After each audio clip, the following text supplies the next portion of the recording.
How much do voters hate inflation? Would they prefer more unemployment? Should we respond differently in the next recession? Inflation was experienced all over the world, and voters booted out their incumbent parties. Note that the United States inflationary experience on the vertical axis was pretty average, but our economic capacity on the horizontal axis grew dramatically compared to our peer nations. Let's go back to the 2008 financial crisis. This graph measures over time on the horizontal axis the change in employment from the peak on the vertical axis. The recovery was slow.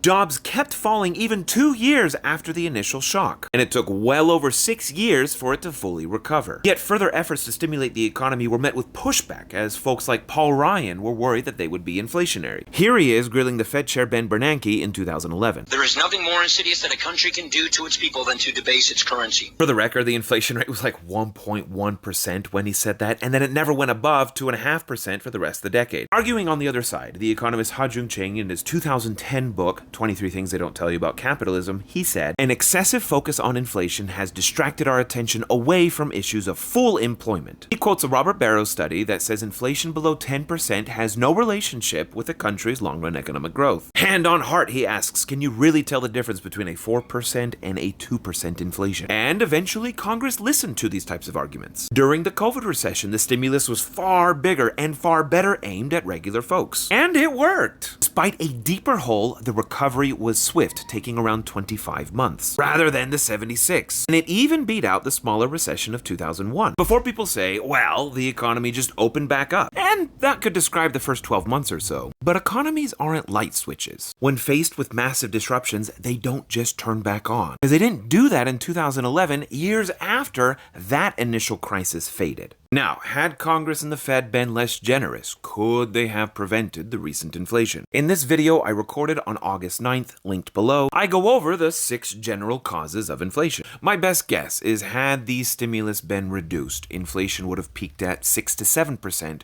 rather than the 9%. But do voters even want this trade-off? No! High unemployment affects everybody too. High unemployment doesn't just harm those without jobs, it hurts everyone else. A weaker labor market harms everyone's bargaining power. Not to mention, long-run spells of unemployment harms the economy's long-run productivity. When we see this again, what should we do instead? There were calls, such as the economist Olivier Blanchard, for temporary oil profit taxes. But Congress never took actions to fight inflation, because their tools would involve raising targeted taxes. What do you all think? Hit the follow and let me know in the comments.